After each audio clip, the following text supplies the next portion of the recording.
Ajmeri 24 TV. Subscribe now.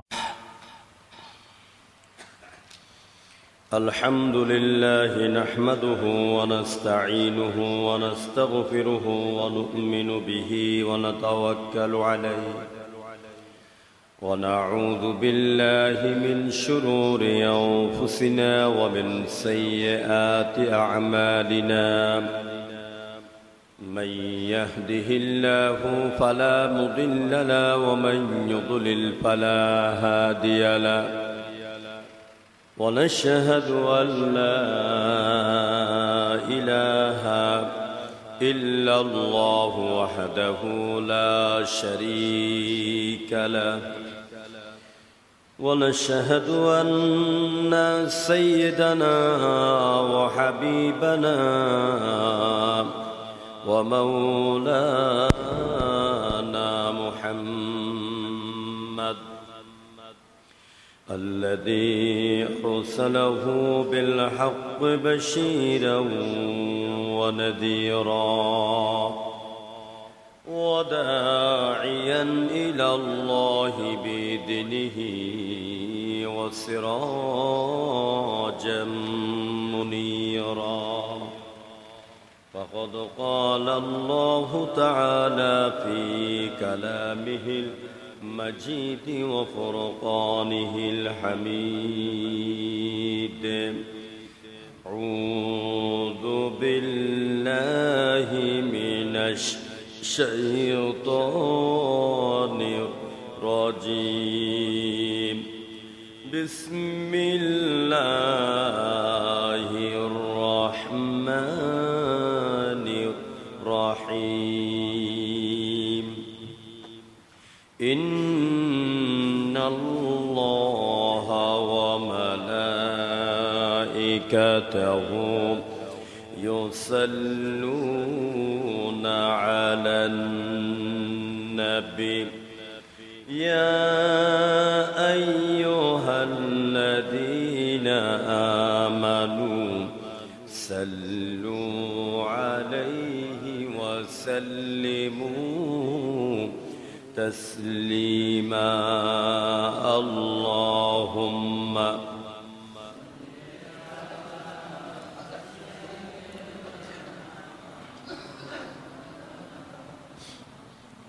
وعلى آل سيدنا জোরে মোহাব্বতের সাথে পড়ুন আল্লাহুম্মা সাল্লি আলা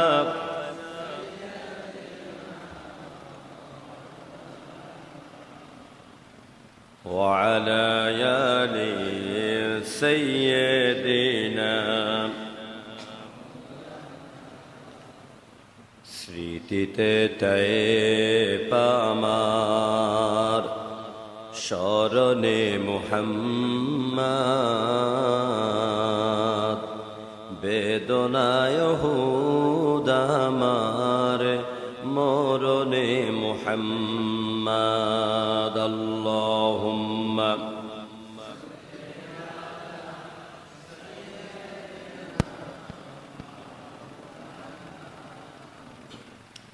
وعلى آل سيدنا জোরে সোরে পড়ুন বালাগাল উলা বিকামালিহি কাশাফাত দুজা বিজামালিহি সুনত জামিউ খিসালিহি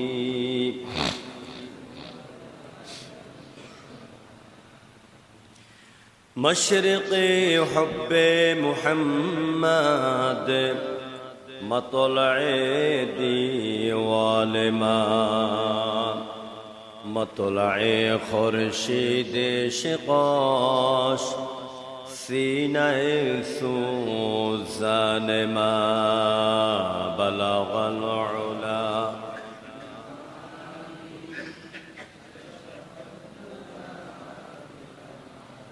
سنت جميع خصاله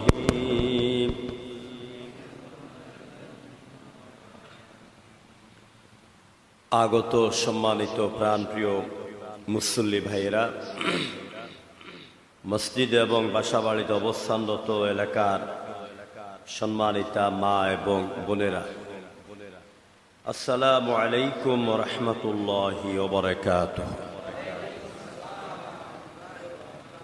শুকর আদায় করছি আমাদের মালিক, আমাদের মুনিব, আমাদের রব আল্লাহ সুবহানাহু ওয়া তাআলার দরবারে, যার অফুরন্ত দয়া মেহেরবানিতে আজকের এই পবিত্র সালাতুল জুমআ আদায়ের লক্ষ্যে উদ্দেশ্যে আমরা মসজিদ পর্যন্ত আসতে পেরেছি, বসতে পেরেছি। এই জন্য আমরা খুশি না বেজার? অল্প না বেশি? তাহলে সবাই জোরে সোরে পড়ুন আলহামদুলিল্লাহ। কত মানুষ আছে এখনো দোকানদারি করে, দুনিয়ার দোকানদারি করে, আর আমরা দোকানদারি করছি। আমরা করছি আখিরাতের দোকানদারি, আখিরাতের ব্যবসা। আল্লাহ পাক যেন আমাদেরকে আখিরাতের ব্যবসায় লাভজনক ব্যবসা দান করেন, আমরা বলি আমিন। জুমার দিনের গুরুত্ব মুসলমান হওয়ার পরেও এখনো লোকেরা বুঝে না। দুনিয়াকে বেশি প্রাধান্য দিচ্ছে, দুনিয়ার দিকে দৌড়াচ্ছে, আরো চাই, আরো পাই, আরো খাই, আরো লাগবে আমার। রাসূল বলেছেন, বনি আদমের পেট যদি উহুদের পাহাড় দিয়ে ভরে দেওয়া হয় তাও পেট ভরবে না। প্রিয় ভাইরা, আল্লাহকেও পাইতে চাই, আবার শয়তানকেও খুশি রাখতে চাই। দুই নৌকা পাও দিলে মাঝখানে চিপাতে পড়ে মরতে হবে। এই জন্য কোনো একটার জন্য আপনাকে পাগল হতে হবে।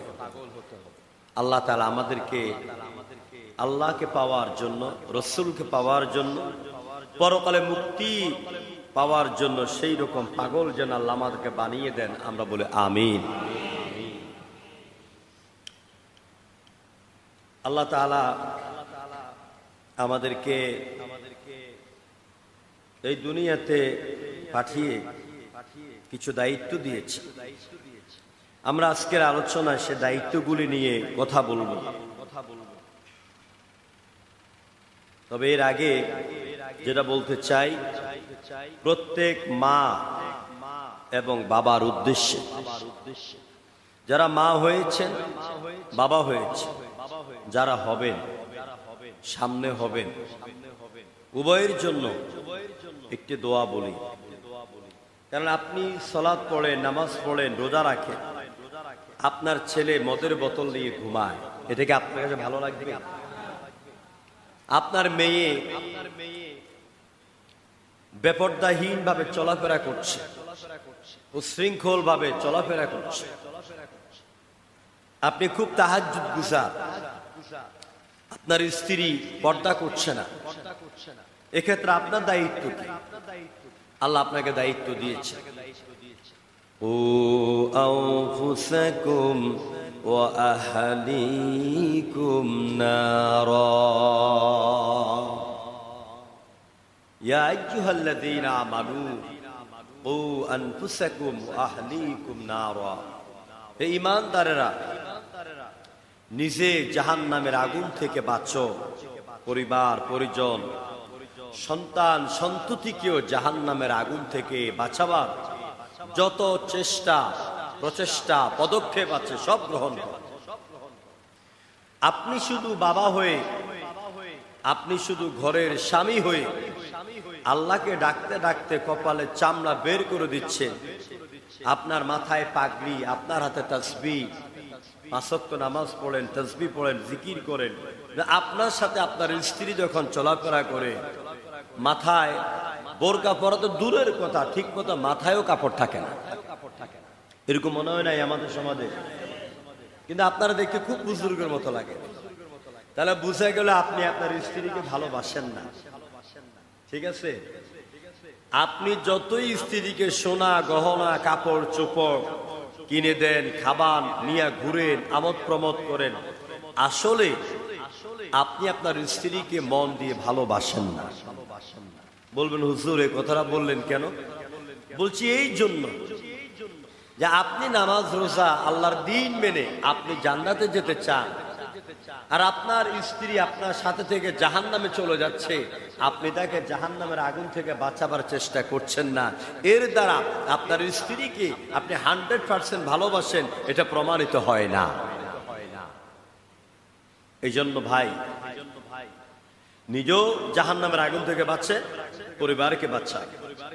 আর ভালো সন্তানের জন্য, ভালো পরিবারের জন্য দোয়া করতে হবে কার কাছে? যারা বললেন না সবাই বলেন কার কাছে? একটু কথা বলবেন, কথা বলে ভালো লাগে।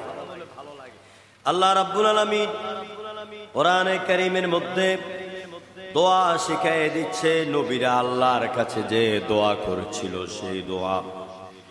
والذين يقولون ربنا هب لنا من أزواجنا وذرياتنا قرة أعين واجعلنا للمتقين إماما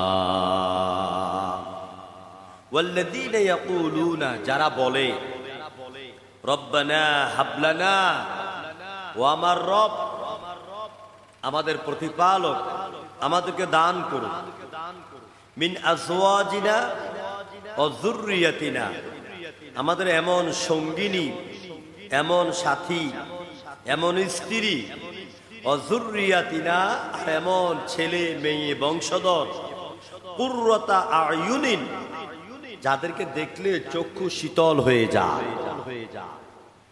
আপনার ছেলে মদ খাইয়া গলার মধ্যে গরুর রশির মতন চেইন কইরা ঘরে আসলে, চুল কতটি লম্বা করে আসলে দেখে আপনি দেখলে চক্ষু শীতল হয়ে যায় নাকি?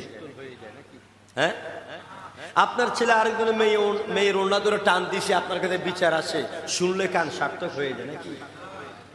আপনার স্ত্রী রাস্তা দিয়ে এমন ভাবে চলাফেরা করে, বখাটেরা খারাপ নজরে তাকাইয়া টিটকেরি বুটকেরি করে, আপনি পিছন দিয়ে শুনে শুনে খুব মজা নেন, খুব ভালো লাগে নাকি? এই জন্য ভালো সন্তানের জন্য, নেককার সন্তানের জন্য, অনুগত স্ত্রীর জন্য আল্লাহর কাছে দোয়া করতে হবে। ভালো স্ত্রীর জন্য আল্লাহর কাছে চাইতে হবে, আল্লাহ আমার এমন একটা জীবন সঙ্গিনী মিলিয়ে দাও যে তোমার দিন মানে যে আমার আনুগত্য করবে, এভাবে চাইবে। নদীর পানি ঘোলা ভালো, জাতের মেয়ে কালো ভালো, এটা আমাদের নোয়াখালীর দিকের অঞ্চল নাকি বাসা। কালো বলে উপেক্ষা করো না, এই কালোর ভিতরে আছে রত্ন। হযরতে বেলাল ছিলেন কালো। আল্লাহ রসুলের সাথে মেরাজ রাত্রিতে বেলাল রসুলের পিছনে পিছনে জুতা দিয়ে হাঁটে, হুজুর দুনিয়াতে আসা বলে, বেলাল আমি জান্নাতের বারান্দায় তোমার খড়মের আওয়াজ শুনতে পেয়েছি। কোরআনের অক্ষরগুলি কি? কালো। চোখের নয়ন কি? মাথার চুল কি? তো কালোকে ঘৃণা করে কেন? সবাই যদি সুন্দর মেয়ে চান, কালোটির বিয়ে করবে কেন? হ্যাঁ, সুন্দর গায়ের গুমানে এমন ভাবে চলবে আপনাকে ড্যাম কেয়ার। তুমি না চাইলে আমার আরেকজন আছে, আরো 3 ডজন আছে। এই জন্য ভালো সন্তানের জন্য, ভালো স্ত্রীর জন্য আল্লাহর কাছে দোয়া করতে হবে। আল্লাহ পাক আমাদেরকে সেই রকম স্ত্রী সন্তান দান করুন, আমরা বলে আমিন। আসুন, কথা বলতেছিলাম সূরা ওয়াল আসর, মনে আছে আপনাদের? 1 সপ্তাহ পর তো মনে থাকে না নাকি? নিয়মিত যারা আসেন তারা আমার প্রাণপ্রিয় মুসল্লি, আর যারা দূর দূরান্ত থেকে হঠাৎ হঠাৎ আসেন তারা হয়তো এই আলোচনার মজা পান না। আর আমার অভ্যাস হলো, যেটাকে ধরি একটা ফিনিশিং এ যাওয়ার চেষ্টা করি, যাতে বুঝতে পারি এই জুমার আলোচনা হচ্ছে একটা ব্যাটারি চার্জ দেওয়ার মতো। ইমানে চার্জ দিবেন, কিছু শিখবেন, কিছু জানবেন, যাতে বাকি সপ্তাহে কাজে লাগাইতে পারেন। গতকাল মাহফিল ছিল এখানে সাইদনগর, আলহামদুলিল্লাহ। রাত দেওয়ার কথা 10টা, দিতে 11:15, শেষ করছি রাতে 1:30টায়। তো আলহামদুলিল্লাহ ভালো মানুষের ছিল। সেখানে কথা বলছে ইলমে দ্বীনের গুরুত্ব আর জাহান্নামের পরিচয়। আল্লাহ পাক এক একটি আলোচনা থেকে আমাকে এবং যারা শুনেন তাদেরকে ফায়দাবান করুন, আমরা বলি আমিন। আসুন সবাই পড়েন, আউযু বিল্লাহি মিনাশ শাইতানির রাজীম বিসমিল্লাহির রাহমানির রহিম ওয়াল আসরি ইন্নাল ইনসানা লাফী খুসর إلا الذين آمنوا وعملوا الصالحات وتواصوا بالحق وتواصوا بالصبر সূরা আসর কোরআনে কারীমের 103 নম্বর সূরা। আমরা বিগত সম্ভবত 4 জুমা কথা বলেছি ওয়াল আসর, সময়ের কসম, ইতিহাসের কসম, কালের কসম, মহাকালের কসম। আবার কোন কোন মুফাসসির বলেছেন আসর নামাজের কসম। নিশ্চয় সমস্ত মানুষ ক্ষতিগ্রস্তের মধ্যে নিমজ্জিত, তবে তারা ব্যতীত যারা ঈমান আনে, নেক আমল করে। এই পর্যন্ত আমরা সম্ভবত 4 জুমা কাটিয়েছি। আজকে কথা বলবো ওয়াতাওয়াসাউ বিল হক, ওয়াতাওয়াসাউ বিল হক, যারা পরস্পরকে একে অন্যকে হকের দাওয়াত দেয়, ওয়াতাওয়াসাউ বিস সাবর, আর যারা একে অপরকে ধৈর্যের দাওয়াত দেয়। তো আজকে শুধু বলবো ওয়াতাওয়াসাউ বিল হক, পরস্পরকে হকের দাওয়াত দেয়। এই হক নিয়ে আজকে কথা বলবো। হক এবং হকের দাওয়াত। হক মানে কি? সত্য। হক মানে কি? সত্য। হক মানে সঠিক। হক মানে পরিমাণ। হক মানে অধিকার। আমরা আমাদের অধিকারের জন্য, আমরা আমাদের ভোটের অধিকার, আমাদের কণ্ঠের অধিকার, আমাদের কথা বলার অধিকার, আমরা স্বাধীনভাবে চলার অধিকারের জন্য আমাদের ভাইয়েরা, বোনেরা, ছেলেরা, মেয়েরা বিগত জুলাই থেকে আগস্ট পর্যন্ত রক্ত দিয়েছিল। জোরগণ ঠিক কিনা? এর দ্বারা আমি এই কথাই বুঝাচ্ছি যে অধিকার আদায়ের জন্য আন্দোলনের বিকল্প আর কোনো রাস্তা নাই। হক প্রতিষ্ঠার জন্য আন্দোলন ছিল, আছে, থাকবে, নাকি ছিল না? অধিকার আদায়ের জন্য আন্দোলন ছিল। এমন কোন নবী নাই যেই নবী হক অর্থাৎ অধিকার ছিনিয়ে আনার জন্য, প্রতিষ্ঠার জন্য আন্দোলন করেন নাই, এমন কোন নবী নাই। সব নবীরা আন্দোলন করেছেন, বেশ আর কম। হযরত মূসা আন্দোলন করেছেন, ইব্রাহিম আন্দোলন করেছেন,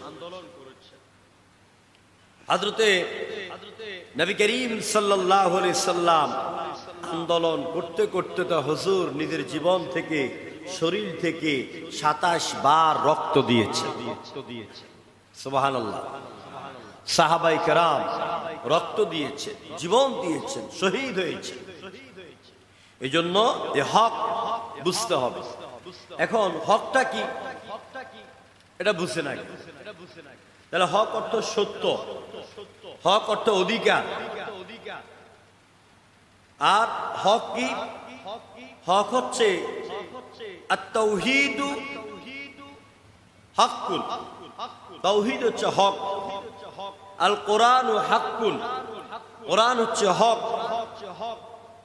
আল ইসলামু হাক্কুন, ইসলাম হচ্ছে হক।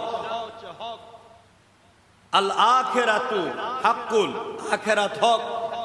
আল কিয়ামাতু হাক্কুন, কিয়ামত হক। আন নবুওয়া ওয়ার রিসালাতু হাক্কুন, নবী রাসূলগণ হক। এ হচ্ছে হকের বিবরণ। তাওহীদ হচ্ছে হক। একে অপরকে আমরা হকের দাওয়াত দিব, তাওহীদের দাওয়াত দিব। কিসের দাওয়াত? কথা বলেন না। তাওহীদ। তাওহীদ মানে কি? একত্ববাদ। আল্লাহ এক, আল্লাহ একক। আমি নিজেও প্রায় ভুলে বলে ফেলি অনেক সময় আল্লাহ একজন। না, একজন বললে দুইজনের কথা আসে, যে ইনি একজন, পিছনে মনে আরেকজন আছে, পাশে আরেকজন আছে। আল্লাহর সাথে জন শব্দটিও ব্যবহার করা যাবে না। আল্লাহ এক, আল্লাহ একক। যদি জন শব্দ ব্যবহার করা যেত তাহলে আল্লাহ বলতেন কুল হুয়াল্লাহু ওয়াহিদ। ওয়াহিদুন মানে কি? এক। এক মানে একজন। আল্লাহ পাক তিনি কি সুন্দর করে তার তাওহীদের চিত্র বিশ্ব মানুষের সামনে তুলে ধরলেন। কাফেররা নবীকে প্রশ্ন করলো, নবী তোমার আল্লাহর পরিচয় দিয়ে দাও। বিশ্ব নবী সেজদায় চলে গেলেন, জিব্রাইল এসে গেলেন আল্লাহর পরিচয় নিয়া। হে নবী, আল্লাহ পাক আপনাকে বলেছেন বিশ্ববাসীর সামনে আল্লাহর পরিচয় দিতে এইভাবে, আল্লাহু আহাদ। সবাই পড়েন আল্লাহু আহাদ, আল্লাহুস সামাদ, লাম ইয়ালিদ ওয়া লাম ইউলাদ ওয়া লাম ইয়াকুল লাহু কুফুয়ান আহাদ। নবী আপনি বলুন, আল্লাহ এক এবং একক, তিনি নিরঙ্কুশ, তিনি বেনিয়াজ, তিনি অমুখাপেক্ষী, তিনি কারো মুখাপেক্ষী নন। তাম পৃথিবী যা কিছু আছে সবাই আমার আল্লাহর মুখাপেক্ষী, কিন্তু আমার আল্লাহ রব্বুল আলামিন কারো মুখাপেক্ষী নন। সুবহানাল্লাহ। কেউ যদি ইচ্ছে করে আল্লাহকে সেজদা না দেন, নামাজ না পড়ে, রোজার দিনে হাইটে হাইটে রাস্তায় আপনি খাইতে থাকেন, আমার আল্লাহর কিচ্ছু যায় আসে না। যেরকম ঠিক কিনা? আপনার কপালে আপনি ঢিলা মারছেন, আপনার কপাল আপনি পুড়ছেন, আপনার নিজের হাতে জাহান্নামের সুড়ঙ্গ আপনি খুলছেন। আপনি নামাজ, আপনার মতন একজনে যদি আল্লাহকে সেজদা না দেন, আপনার মতন একজনে যদি রোজা না রাখেন, আল্লাহ পাকের আল্লাহকে আমরা খোদা বলি উর্দু ভাষায়, এই খোদার খোদাইত্ব 1 ইঞ্চিও কমবে না। আল্লাহর মহাশক্তি থেকে মহাসমুদ্রে একটা সুইকে ডুবাইয়া দিলে সুইয়ের আগায় যে বিন্দু পরিমাণ পানির ফোঁটা উঠে, এই পরিমাণে তুমি আল্লাহর কোনো ক্ষতি করতে পারলে না। সুতরাং সবাই মুখাপেক্ষী কার? আর আল্লাহ কার মুখাপেক্ষী? কারো মুখাপেক্ষী। তিনি কাউকে জন্ম দেন নাই, তারও কে জন্ম দেয় নাই। আকাশ আর জমিনে ওয়ালাম ইয়াকুল লাহু কুফুয়ান আহাদ, আল্লাহর সমকক্ষ আর কেউ নাই। সুবহানাল্লাহ। কি সুন্দর আমার আল্লাহর পরিচয়। আল্লাহর পরিচয় কোরআনে অন্যত্র আল্লাহ বলছে, আবার এভাবে বলছে, ওয়া হুয়াল্লাযী ইয়াবদাউল খালকা সুম্মা ইউঈদুহু ওয়া হুয়া আহওয়ানু আলাইহি। তিনি আল্লাহ যিনি প্রথমবারের মতন তোমাদেরকে সুন্দর সুচারুভাবে তৈরি করেছেন, আবার পুনরায় তোমাদেরকে তৈরি করা আল্লাহর জন্য মোটেও কষ্ট হবে না।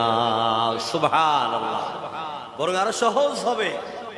ওয়া হুয়া আহওয়ানু আলাইহি। আহওয়ান ইসমে তাবদীলুল সিগা, একেবারে সহজ। আল্লাহর জন্য মোটেও কষ্ট হবে না। প্রিয় ভাইরা, আল্লাহর এই তাওহীদের পরিচয় জাতিকে দিতে হবে, সমাজে পরস্পরকে দিতে হবে। বলবেন হুজুর আল্লাহ এক, এই কথা কে না জানে? হ্যাঁ আমরা জানি, কিন্তু যেইভাবে জানার দরকার আর মানার দরকার সেভাবে জানিও না, মানিও না। এই জন্য আমরা যারা ঘুমন্ত আছি, এই ঘুমন্তদেরকে জাগ্রত করার জাগ্রত ব্যক্তিদের দায়িত্ব। একে অপরকে হকের দাওয়াত, সত্যের দাওয়াত, তাওহীদের দাওয়াত, এটা দেওয়া কার কাজ বলেন তো? না, এটা হচ্ছে নবী রাসূলদের কাজ। এটা কার কাজ? নবী রাসূলদের কাজ। পৃথিবীতে যত নবী, যত রাসূল এসেছেন, সব নবী রাসূল মানুষকে এক নম্বরে তাওহীদের দাওয়াত দিয়েছে। কিসের দাওয়াত? তাওহীদের দাওয়াত, আল্লাহর একত্ববাদের দাওয়াত, আল্লাহর ক্ষমতার দাওয়াত, আল্লাহর উলুহিয়তের দাওয়াত, আল্লাহর রুবুবিয়তের দাওয়াত, আল্লাহর সিফতের দাওয়াত, আল্লাহর জাতের দাওয়াত, আল্লাহর হুকুমের দাওয়াত। এই দাওয়াতগুলি মানুষকে বুঝাইতে হবে। আমরা কিন্তু আল্লাহকে এক বলে জানি বা একজন বলে জানি, কিন্তু আল্লাহর রুবুবিয়ত এটা আমরা জানি না। রুবুবিয়ত মানে কি? রুবুবিয়ত এটা বুঝতে হবে। রব থেকে রুবুবিয়ত। পৃথিবীতে কোন নবী, পৃথিবীতে কোন ফেরাউন, কোন নমরুদ, কোন আবু জাহেল, উতবা, সাইবা, কোন খোদাদ্রোহী কেউ কিন্তু নিজেকে আল্লাহ বলে দাবি করে নাই। আল্লাহ বলেছেন যে আমি আল্লাহ, আমাকে আল্লাহ বলে, এই কথা কেউ বলে নাই। বলছে আমাকে রব মানো, আমাকে রব মানো।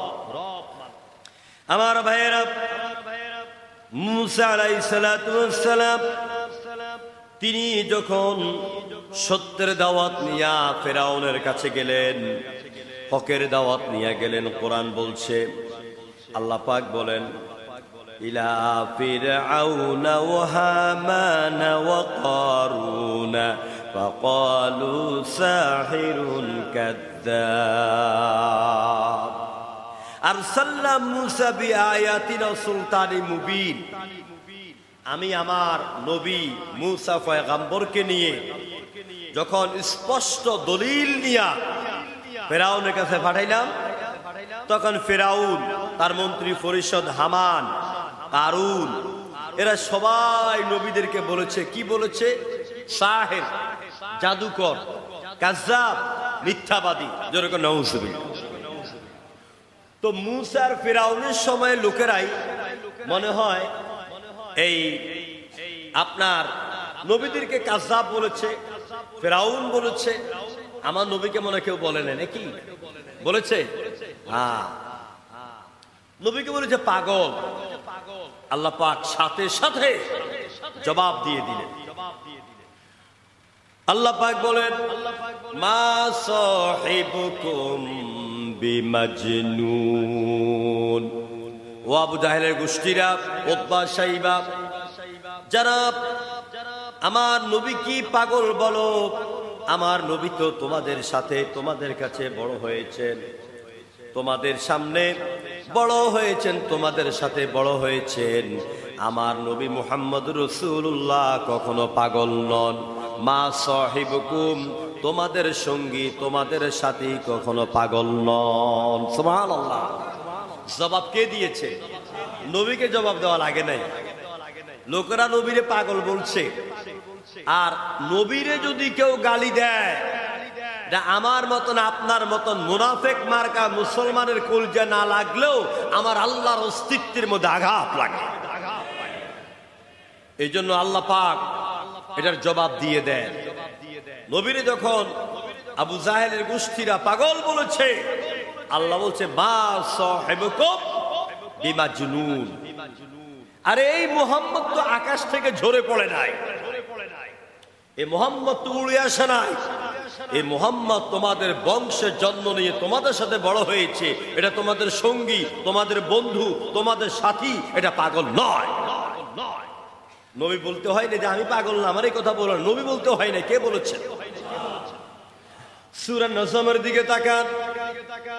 ওয়ান নাজমি ইযা হাওয়া মা ضل صاحبكم وما غوى والنجم اذا هوى। নজম মানে তারকা। নজম মানে কি? কেউ কেউ বলেছেন সপ্তর্ষি তারকা, সাতটি তারকা যে একসাথে উঠে এটাকে সপ্তর্ষি বলা হয়। কেউ বলেছে সপ্তর্ষি তারকার কসম, মা দল্লা সাহিবুকুম ওয়া মা গাওয়া। নবীজি যখন মেরাজের কথা বলছেন, তখন কয় মুহাম্মদ পাগল হয়ে গেছে। এতদিন আধা পাগল ছিল, এখন পুরো পাগল হয়ে গেছে। আল্লাহ কয় না, মুহাম্মদ পাগল না, পথ হারাও না, বিভ্রান্ত নয়। চিল্লে বলেন আল্লাহু আকবার। নবীরে কোথাও জবাব দিতে হয়নি। তো এইভাবে দুনিয়াতে সব নবীকে কাফেররা পাগল বলেছে, জাদুকর বলেছে, কাহেন বলেছে। মুসারও এরকম বলল।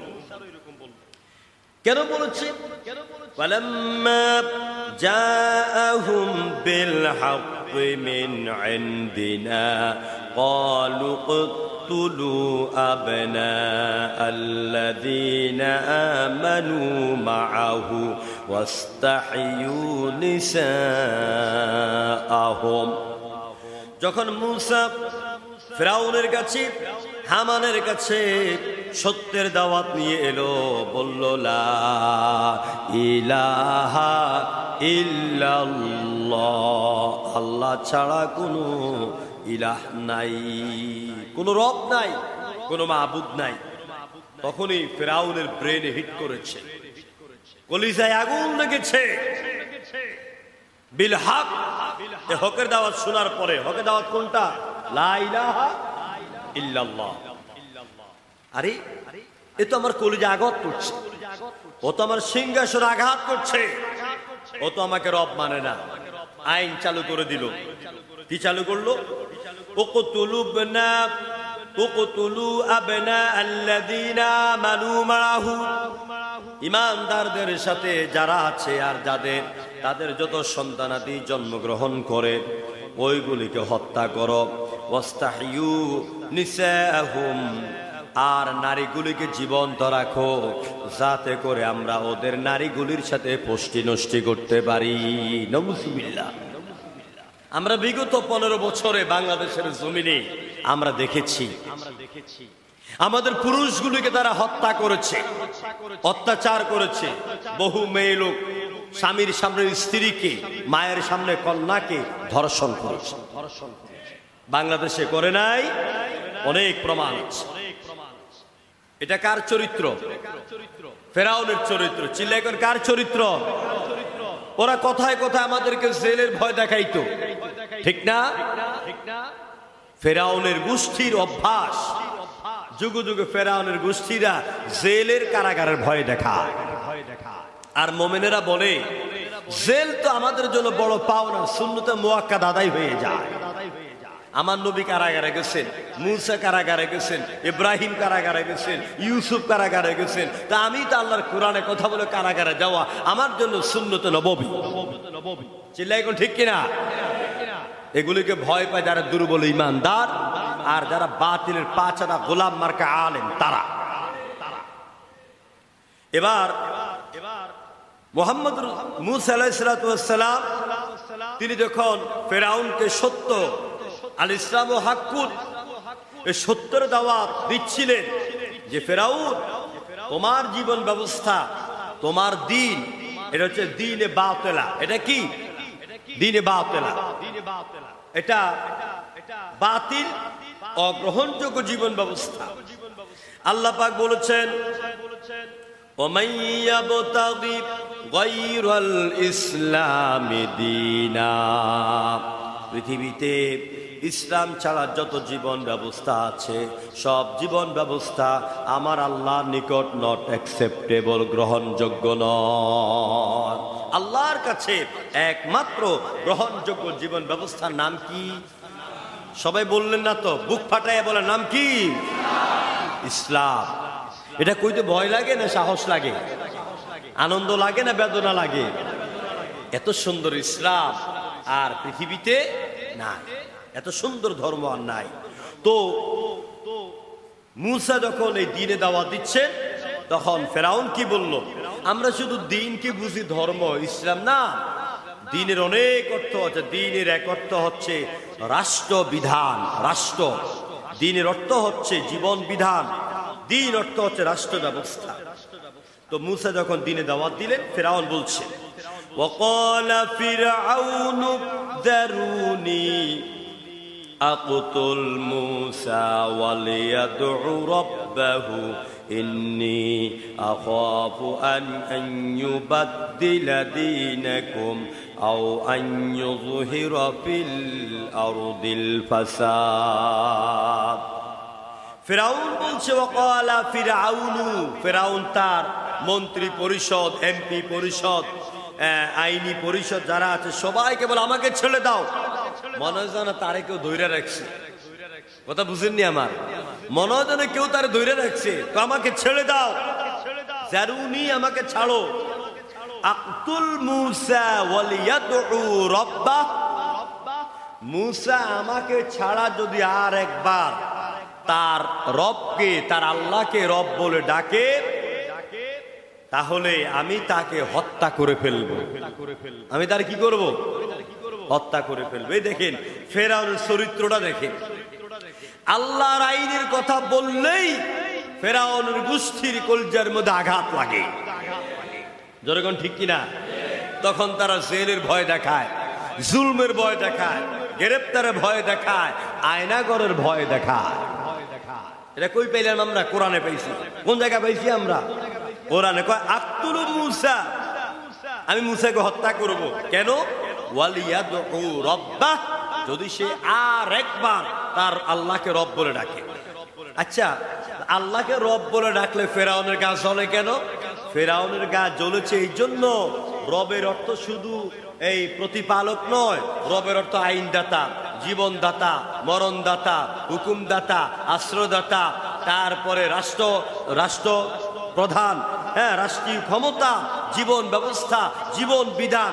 ও তো আমার জীবন বিধান না মাইন না, ও কোনো দেখা রবের জীবন বিধান মানে। সুতরাং ও যদি আর একবার বলে আল্লাহ আমার রব, আমি তাকে হত্যা করব। ফিরআউন এবার বলছে ইন্নী আখাফু আন ইউবাদদিলা দীনাকুম আও আন ইউযহিরা ফিল আরদিল ফাসাদ। ইন্নী আখাফু, কে বলতেছে কথা? ফেরাউন। কে বলতেছে? ফেরাউন। ইন্নী আখাফু, আমি ভয় করি। আমার রাত্রে ঘুমাইলে ঘুম আসে না, বারবার লাফাই উঠি। কেন? না জানি মূসা আমার রাষ্ট্র ব্যবস্থারে খতম কইরা ওর রবের দেওয়া রাষ্ট্র ব্যবস্থারে কায়েম করে ফেলে আমি ভয় করি। আও আইয়ুসিরা ফিল আরদিল ফাসাদ, না জানি জমিনের মধ্যে ফিতনা ফাসাদ সৃষ্টি করে।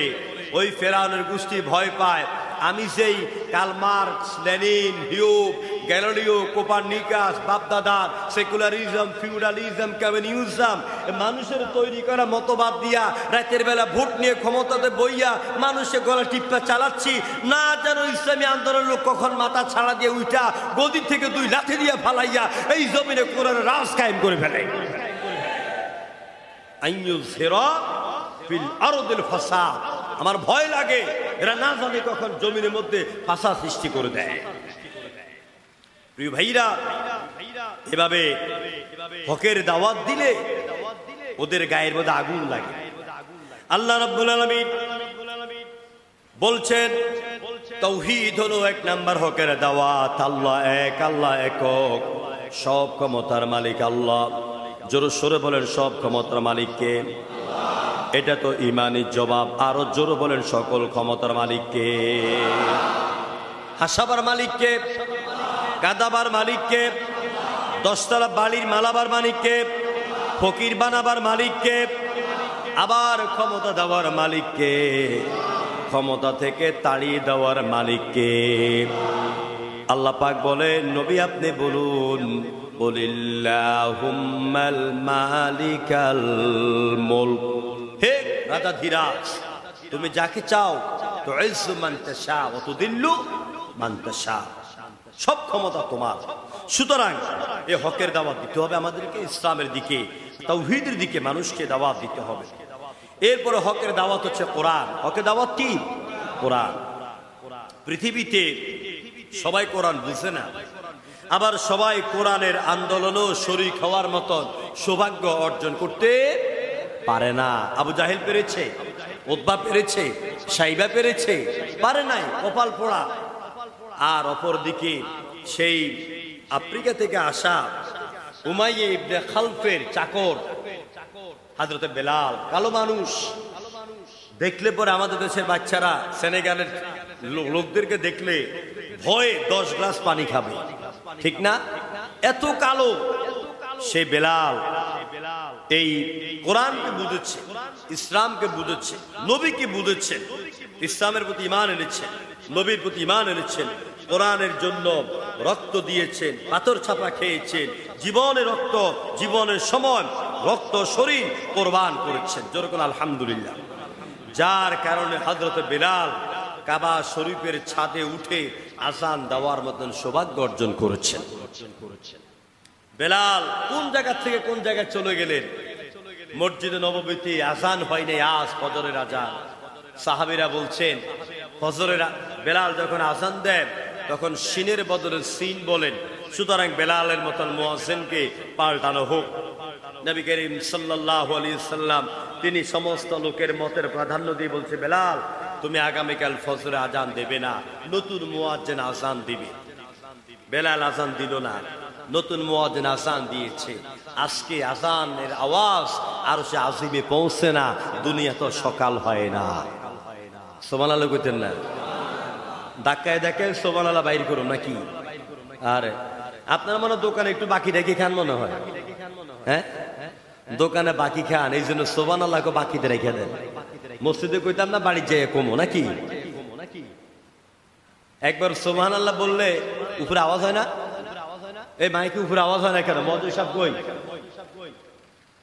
মুয়াজ্জিন সাহেব কই? উপরে নাকি মাইকে ডিস্টার্ব দিচ্ছে, আওয়াজ হচ্ছে না। আমার ভাইরা মুয়াজ্জিন সাহেব তাড়াতাড়ি আসেন। একটু সাউন্ড হালকা বাড়াই দেন, হালকা সাউন্ড বাড়াই দেন। সবাই জিকির করেন লা ইলাহা, জোরে লা ইলাহা,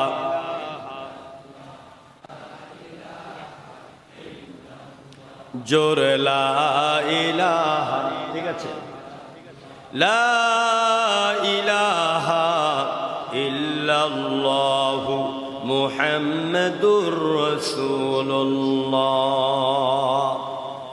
হযরত বিলাল তিনি কোরআনকে বুঝতে পেরেছেন। এই জন্য কোরআন বুঝার জন্য, কোরআনের রাজ প্রতিষ্ঠার জন্য, কোরআনের পক্ষে আন্দোলন করার জন্য, কোরআনের জন্য রক্ত দেওয়ার জন্য, কোরআনের জন্য জীবনের সর্বস্ব বিলীন করে দেওয়ার জন্য একটা দল লোক লাগবে। সবাই পারবে না, সবাইকে আল্লাহ কবুল করেন না। কোরআনে কারীম বলছি, ওয়ালতাকুম মিনকুম উম্মাতুন ইয়াদউনা ইলাল খায়র ওয়া ইয়া'মুরুনা বিল মা'রুফি ওয়া ইয়ানহাউনা আনিল মুনকার। তোমাদের মধ্যে অবশ্যই এমন একটা দল থাকতে হবে যারা মানুষকে ইয়াদউনা ইলাল খায়র আয়াদউনা ইলাল কুরআন, এরা মানুষকে কোরআনের দিকে ডাকবে, মানুষকে ইসলামের দিকে ডাকবে, এরা হকের দিকে ডাকবে, সত্যের আদেশ দিবে আর অসত্য থেকে মানুষকে বারণ করবে। আল্লাহ পাক বলেন যারা এই তিনটা কাজ করবে, কোরআনের দিকে ডাকবে, সৎ কাজের আদেশ দিবে, অন্যায় কাজ থেকে মানুষকে ফিরাইয়া রাখবে, এই তিনটা দায়িত্ব যারা পালন করবে, উলাইকা হুমুল মুফলিহুন, এরা হচ্ছে সফলকামী, এরা হচ্ছে সফলতার শীর্ষে পৌঁছে যাওয়া দল। জোরে করে আল্লাহু আকবার। কাজ করতে হবে কয়টা? জোরে বলেন কয়টা? এক নম্বরে দাওয়াত দিতে হবে কোরআনের দিকে। কোন দিকে? কোরআনের দিকে। দুই নম্বরে দাওয়াত দিতে হবে সৎ কাজের আদেশ। ভাই নামাজ পড়েন, ভাই রোজা রাখেন, ভাই সত্য কথা বলেন, হকের পক্ষে থাকেন, ওজনে কম দিবেন না, মানুষের সাথে খারাপ ব্যবহার করবেন না। মদ যদি কোথাও মদের আড্ডা চলে, ভাই মদ খাওয়া ভালো না, হ্যাঁ এভাবে ভালো কাজের আদেশ দিবেন। পাশাপাশি শুধু ভালো কাজের আদেশ দিলেই হবে না, ওই কথা যদি সুন্দরভাবে না শুনে অসৎ কাজে আপনাকে বাধা দিতে হবে। শুধু মুখ দিয়ে বললাম অসৎ কাজে বাধা দেওয়ার জন্য পদ্ধতি তিনটা। কয়টা? এক নাম্বার হচ্ছে মুখ, জবান দিয়ে বাধা দিবেন। যদি জবান দিয়ে বাধা দেওয়ার পর শুনে না, তাহলে সম্মিলিতভাবে কয়েকজনকে নিয়ে হাত দিয়ে বাধা দিবেন। যদি হাত দিয়ে বাধা দেওয়ার ক্ষমতা না থাকে, সর্বশেষ মনে মনে ঘৃণা করবেন।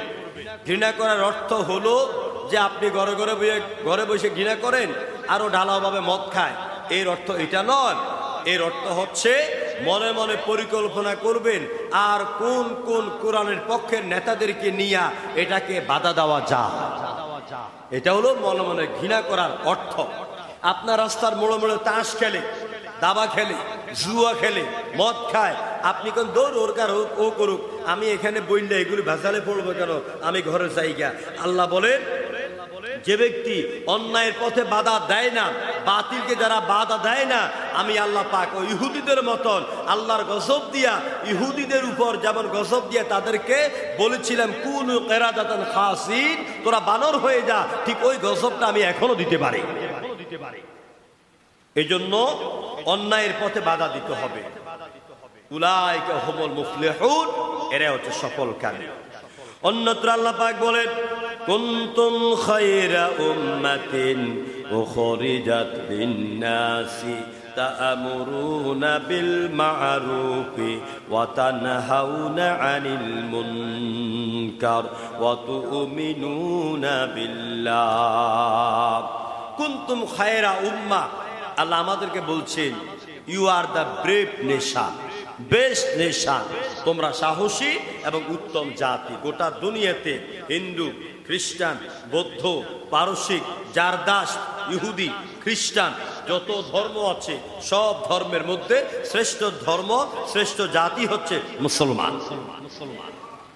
এবারে কি বলবেন বলেন তো? আলহামদুলিল্লাহ বলতে হবে। কি বলতে হবে? আলহামদুলিল্লাহ বলতে হবে। আমরা মুসলমান, শ্রেষ্ঠ জাতি। এই শ্রেষ্ঠত্ব আমাদেরকে কে দিয়েছে? আল্লাহ বলছেন দায়িত্ব তিনটা, এই আয়াত দায়িত্ব তিনটা। এক নাম্বার হচ্ছে তোমরা মানুষকে সৎ কাজের আদেশ দিবে, দুই নম্বরে অসৎ কাজে বাধা দিবে, তিন নম্বরে আল্লাহর উপরে অটুট দৃঢ় ইয়াকিন আনবে, বিশ্বাস রাখবে, ঈমান আনবে। ঈমান কারে? এক কথায় বলি, আমি আল্লাহকে বিশ্বাস করি, এটার নাম শুধু ঈমান নয়, এটা মৌখিক কথা। আল্লাহ আছেন, আমার সব কর্ম দেখছেন, মৃত্যুর পরে আমাকে শাস্তি দিবেন, জাহান্নাম আছে, শান্তি দিবেন, জাহান্নাম আছে। এটাকে কলিজার মধ্যে এত বড় করে বিশ্বাস করা যে বড়ত্ব এই জমিনে আর ধরে না, এরকম বিশ্বাসকে বলা হয় ঈমানের পরের শব্দ ইয়াকিন। এরকম ইয়াকিন লাগবে, এরকম বিশ্বাস লাগবে, এরকম ঈমান লাগবে। সৎ কাজের আদেশ দিবেন, অন্যায় কাজে বাধা দিবেন, আর এরকম দৃঢ় ঈমানের অধিকারী যারা হয় তারাই পৃথিবীতে শ্রেষ্ঠ জাত। কথা বুঝতে পারছি প্রিয় ভাইরা? এবারে আমি হক কোনটা বাতিল কোনটা এটার কয়েকটা পয়েন্ট আপনাদেরকে বলে দিই। তাওহীদ হলো হক। তাওহীদ কি? কথা বলতে হবে। তাওহীদ কি? সমস্ত শিরকিয়াত হলো বাতিল। আল্লাহর সাথে, আল্লাহর কাজে, আল্লাহর আইনে, আল্লাহর শক্তিতে, আল্লাহর জাতে, আল্লাহর সিফতে কোনো কিছুকে শরীক করা, এটাকে বলে শিরক। আর এটা হলো হক না বাতিল? এটা বাতিল। আল্লাহর আইন হচ্ছে হক। আল্লাহর আইন কি? সূর্য কার আইন মানে? চন্দ্র কার আইন মানে? পৃথিবীর সব প্রাণী জগৎ কার আইন মানে? আমরা কার আইন মানি? মানেননি? মানেন? সবাই মানি না। সুদ কার আইন? সুদ খাওয়া কার আইন? হ্যাঁ, এ আটকে গেছি আমরা। এখানে বাসরও মোটামুটি, কিন্তু সুদী মানুষ পাওয়া যাবে নাকি? নেই? আছে। সুদ খাই, নামাজও পড়ি, রোজা রাখি, ওজনে কম দেই, রোজা রাখি, আমার হাতে দিও না, বালতি দিয়া দাও, রোজার দিন হাতে নেওয়া যায় না। আসলে এরকম। এরপরে দেখেন আল্লাহ বলতে নামাজ পড়া আমার আইন। নামাজ পড়েন না, কেউ কেউ সপ্তাহে একদিন আসে। স্ত্রী মেয়েকে পর্দা করা কার আইন?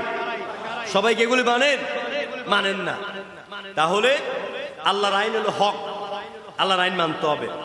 মানব রচিত মতবাদ, মানুষের তৈরি করা মতবাদ, এগুলি হক না বাতিল? বাতিল। মানুষের আইন দিয়া একটা পিঁপড়াও তো মানে না মানুষের আইন মানে। একটা পিঁপড়া মানুষের আইন মানে না। আরে আপনার ঘরে, আপনি ঘরের স্বামী, আপনি ঘরের বাপ, আপনার তো সব আইন আপনার ছেলে মেয়ে শুনে না, আপনার স্ত্রী মানে না। তাহলে আপনার আইন দিয়ে রাষ্ট্র চলবে কিভাবে? আপনার আইন দিয়ে সমাজ ব্যবস্থা চলবে কিভাবে? আপনার আইন দিয়া ব্যাংকিং খাত চলবে কিভাবে? আপনার আইন দিয়া পুলিশ বাহিনী চলবে কিভাবে? পুলিশ বাহিনী চলে মানে কেন? আপনি রাষ্ট্রীয় ক্ষমতায়, আপনার কথা না মানলে চাকরি থেকে বাদ দিয়ে দিবেন, এর লেগে বাধ্য হয়ে আপনার আইন মানে। মানব রচিত মতবাদ হচ্ছে বাতিল। এটা দিয়ে মানুষের জীবনে শান্তি আসতে, আল্লাহ নিষিদ্ধকৃত বস্তু গ্রহণ করা ও পান করা হক না বাতিল? মদ খাওয়া, জুয়া খেলা, এগুলি করা যাবে না। আল্লাহর দেওয়া হালালকৃত জিনিস, আল্লাহ যা হালাল করেছেন, এটা খাও, এটা ধরো, এটা দেখো, এটা হক না বাতিল, এটা হক। তারপরে যারা অন্যায়ের বিরুদ্ধে প্রতিবাদ করে না, তারা কখনো হকের উপর টিকে থাকতে পারে না। প্রিয় ভাইরা, হকের পক্ষে কথা বলতে গিয়ে যুগে যুগে নবী রাসূল ওলামায়ে কেরাম নির্যাতিত হয়েছে নাকি হন নাই?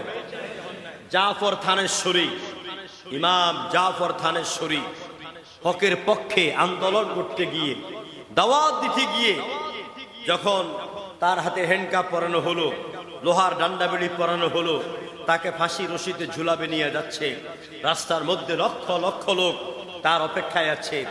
কিছু দূর যাওয়ার পরে গাড়ি থেকে দেখলেন একটা মহিলা, মাথা থেকে পা পর্যন্ত হিজাব পরা, সাথে কয়েকটা ছোট্ট বাচ্চা। এগুলি দেখে তিনি পুলিশকে বললেন, ড্রাইভারকে বললেন, গাড়ি থামাও, আমাকে 1 মিনিট সময় দাও, সামনে আমার স্ত্রী, আমার সন্তান, ওদের থেকে আমি একটু বিদায় নিব। গাড়ি থেকে নামলেন, নামার পরে স্ত্রী জিজ্ঞেস করলেন, আপনি চলে যাচ্ছেন আল্লাহর পথে, আমাদেরকে কি বলে যাচ্ছেন?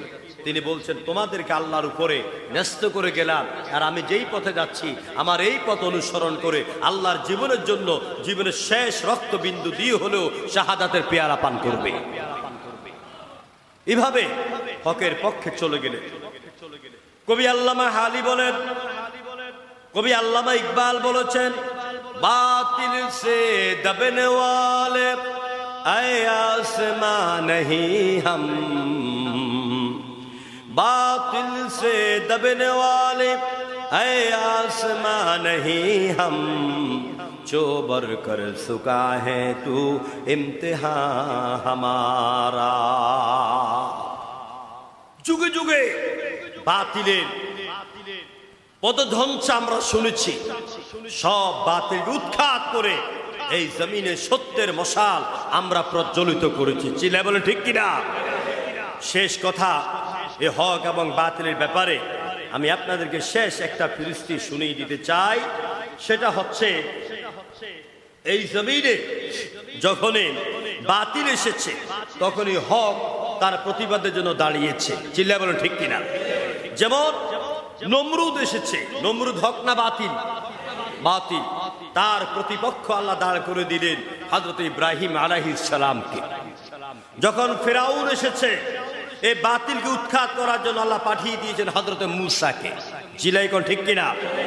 মুসাইলামাতুল কাজ্জাব মিথ্যা নবুয়তের দাবিদার যখন এসেছে, তাকে প্রতিহত করার জন্য আল্লাহ পাক পাঠিয়ে দিয়েছেন সাইয়েদনা হযরত আবু বকরকে। আবু জাহেল যখন বাতিলের বড় মাথা ছাড়া দিয়ে উঠল, আল্লাহ পাক মুহাম্মদ রাসূলুল্লাহকে হক করে দুনিয়ার মধ্যে পাঠিয়ে দিলেন। হাজ্জাজ ইবনে ইউসুফ বাতিল মতবাদ কায়েম করার জন্য যখন আসলেন, আব্দুল্লাহ ইবনে জুবাইরকে আল্লাহ পাক হকের ঝান্ডা নিয়ে দুনিয়ার মধ্যে পাঠিয়ে দিলেন।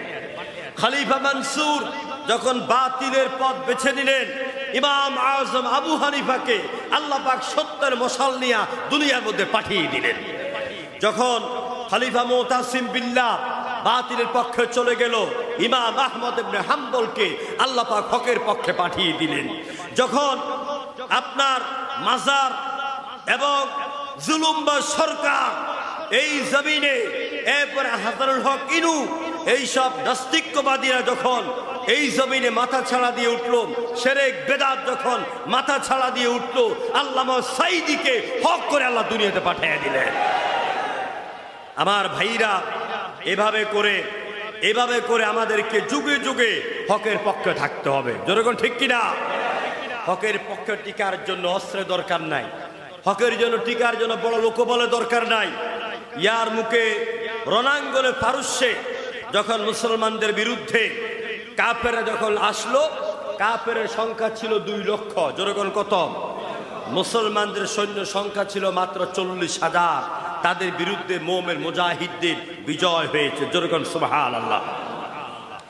স্পেনের রাজা রডারিক, তারা যখন মুসলমান বীর তারিক বিন জিয়াদের নেতৃত্বে মাত্র 7,000 লোকের বিরুদ্ধে 1,00,000 সৈন্য নিয়ে আসে। এই তারিক বিন জিয়াদের নেতৃত্বে মাত্র 7,000 লোক দিয়া 1,00,000 লোকের উপরে মুসলমানেরা বিজয় অর্জন করেছিল। জোরে করে আল্লাহু আকবার। সিন্ধু রাজা দাহিরে 60,000 সৈন্যকে মুহাম্মদ বিন কাসেম মাত্র 5,000 সৈন্য দিয়া পরাজিত করেছেন। জোরে করে আল্লাহু আকবার। কাদেসিয়া রণাঙ্গনে মুসলমানদের হাতে 60,000 কাফের পরাস্ত হয়েছে মাত্র 8,000 দ্বীনের মুজাহিদদেরকে দিয়ে। বদরের যুদ্ধে 1,000 কাফেরদেরকে পরাস্ত করেছিলেন মুহাম্মদের নেতৃত্বে। মুহাম্মদ সাল্লাল্লাহু আলাইহি ওয়াসাল্লামের বাহিনী মাত্র 313 জন বাহিনী দিয়া। জোরে করে আল্লাহু আকবার।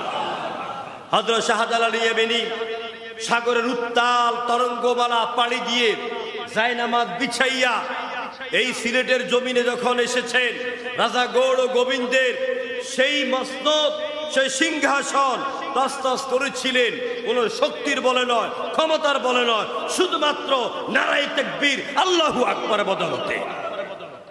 এই জন্য আমার ভাইয়েরা, সাদ ইবনে আবি ওয়াক্কাস রাদিয়াল্লাহু তাআলা আনহু তিনি 60,000 সৈন্য নিয়ে উত্তাল তরঙ্গমালা পাড়ি দিয়ে আফ্রিকার ভূখণ্ডে কালেমার পতাকাকে উড্ডীন করেছেন। তা আমার মসজিদের সব দ্বীনের মুজাহিদেরা, কোরআনের কর্মী বাহিনী, আমার ভাইয়েরা, মায়েরা, বোনেরা যারাই আসেন, আপনাদের সামনে আমি যে তালিকা পেশ করলাম, এই বিজয় শক্তির বলে, ক্ষমতার বলে হয়েছে না ইমানের বলে হয়েছে? কিসের বলে হয়েছে? আরো জোরগণ কিসের বলে হয়েছে? সুতরাং এইরকম ইমান কলিজার মধ্যে লালন করেন, বিজয় আমাদেরই হবে ইনশাআল্লাহ। শেষ কথা, লা তাহিনু ওয়া লা তাহজানু ওয়া আনতুমুল আ'লাউনা ইন কুনতুম মুমিনিন। ভয় পেও না, চিন্তিত হইও না, বিজয় তোমাদের হবে যদি তোমাদের কলিজার মধ্যে ঈমানটা মজবুত হয়ে যায়। আল্লাহ পাক আমাদেরকে সূরা আসরের আলোকে এ হকের দাওয়াত দেওয়ার মতন তৌফিক দান করুন। আমরা বলি আমিন।